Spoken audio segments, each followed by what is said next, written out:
Сейчас мы пришли еще в одну компанию, которая делает виски. Take Steam a distillate. distillate Yeah. and you put a flower in it. You Yeah. make a tincture, right? Yeah. Sprinkle that on you. Alcohol evaporates, Yeah. and you're smelling like a flower. That's Wow. why they're still alcohol based. Yes. So around the 2nd or 3rd century, there's a bunch of Irish monks that were looking for a better translation of the New Testament, which was written in both Greek and Aramaic, okay, Persian language. So you go to the source, you see if you can get a better translation. Go to the learned people. These were all chemists, Yes. right? So they were talking to them about holy stuff, but they're also watching what they're doing. These guys were not drinking alcohol.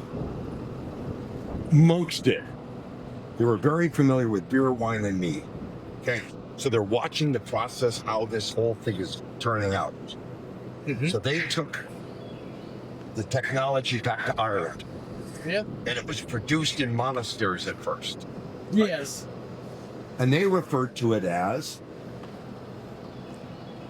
Ishka Baha. So, Yeah, you know the Celtic. so in Gaelic, Gaelga, which is Irish Gaelic, Yeah. Ishka means water, Baha of life, Uh-huh. the elixir of life. Yeah. All I right. know. Yeah. So Ishka, water, Baha dropped, Ishka morphed into whiskey. Okay. I've seen that. Okay? Yeah. And if you go to Scotland, they still keep it as one word and they call it Ishka. I've seen that. Yep. That's, We'll start right there first. Right. How's that? that's a good start. All right. Anyway, so booze. Get back on me. This is where we store stuff. We make probably 800 barrels a year. So this is a craft distillery for small. Yeah. I worked for about 13 years at Buffalo Trace, much larger. They make great product, but it's a different approach to life. So we're using a pot still. So that's why you're called whiskey thieves. Yes. But you- Well, whiskey thief, It's a good one. Yeah. there might be one sitting here. Whiskey thief's that copper pipe, Yeah. hence our name. But here, like I said, 800 to 1,000 barrels a year. Buffalo Trace, great place. They make great product, but they're using continuous flow column Uh-huh. rather than the pot. So Is it's that a right in the batch? pot. Batch prep. It's a huge group. Yep. So that still is 7 feet in diameter, it's 40 feet tall, 60,000 gallon capacity. They could run 1,200 barrels per still per day. Okay, we're 800 a year. They can almost triple our yearly output on a Wednesday. And they're in a continuous process. Then. Yes. Yep. Interesting. So we're not competing. This is strictly craft. So every barrel in here is unique. The way this whole thing sort of works, remember I said it's simple? Kind of like bread, Yes. right? Yeah. So you take grains, you cook them, that just softens them up, lets yeast get in a little bit better. You cool them down, you put yeast with it. Just like in a bread pan, you're going to get heat, carbon dioxide, all that stuff's happening. So functionally, we're making beer, right? Mm-hmm. So fermented grain is beer. It's nasty. It tastes bad. It's lumpy, but it's beer. That's what goes into a still. Distillation is just separating stuff Yes. from kind of a homogeneous goop. You can't get it with a fork, but you can do it based on differences of boiling points. Flash points, vapor pressure. So water's going to boil at 212 at sea level, right? Ethanol, which is our target, 173.1. So lower temperature. So it will come off as you heat it earlier. And you make a cut. You make a separation at that point. It's kind of like if you had two bowls, bowl of water, bowl of alcohol, put them in the back porch. Right? What's going on? Alcohol evaporates first. That's what happens in a still. That's 173.1.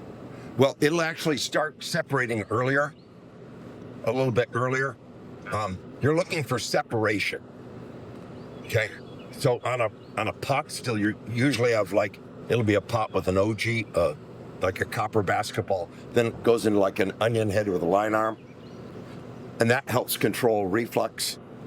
So as molecules are trying to leave, they can have enough energy to leave the solution, but not enough to separate. So those are like little sight glasses that you have going up your collar. Are you actually looking at the reflux in that?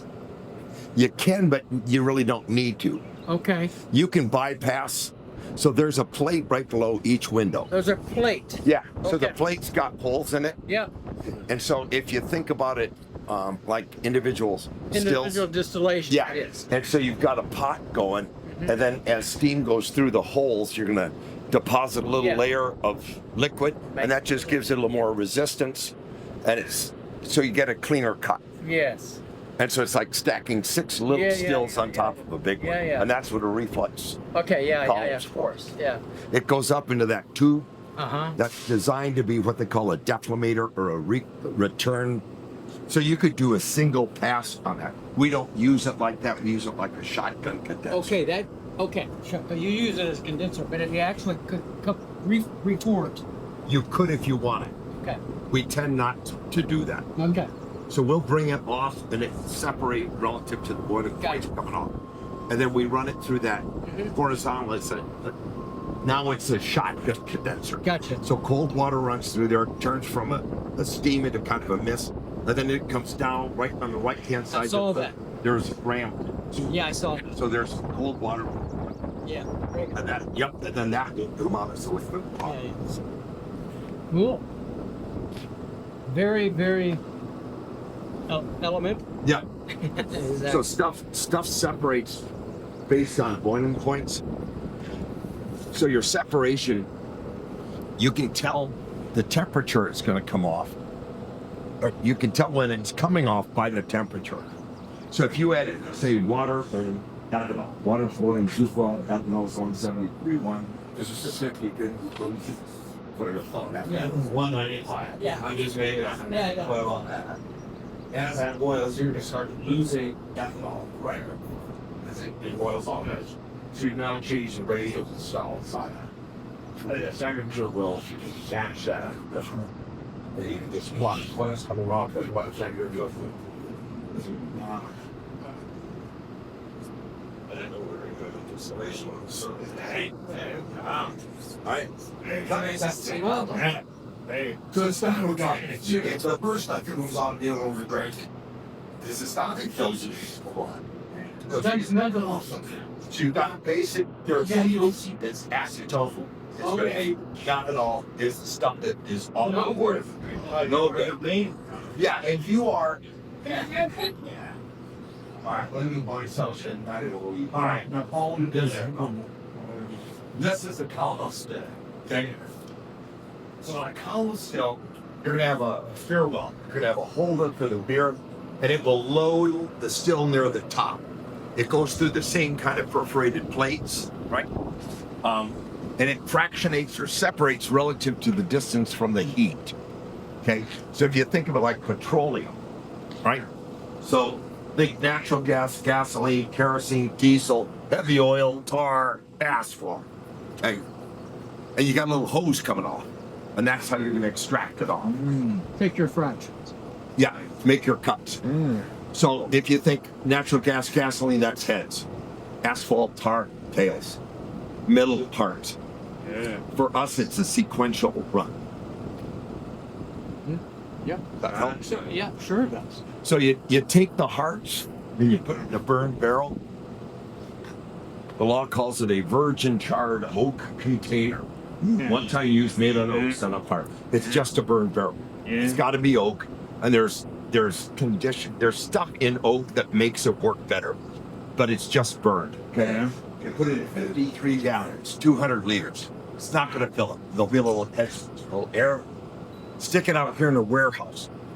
Heat of the summer, warmth of the day, expands the air. Now we'll pressurize your barrel. She'll run a kilo, maybe 2.3, 2.5 positive. That is what shoves it into the woods.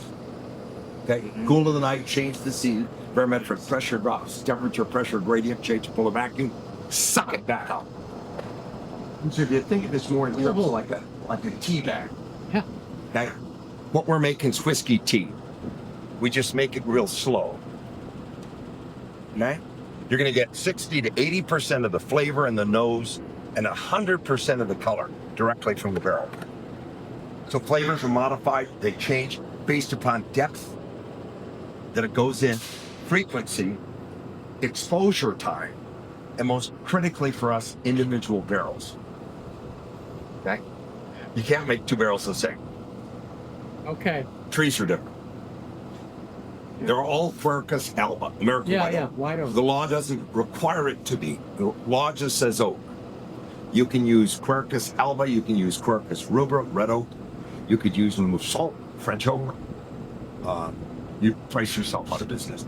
And for a good barrel, you want 20 feet of clear trunk to make two barrels. Wow. White oak will do it, red branch is low.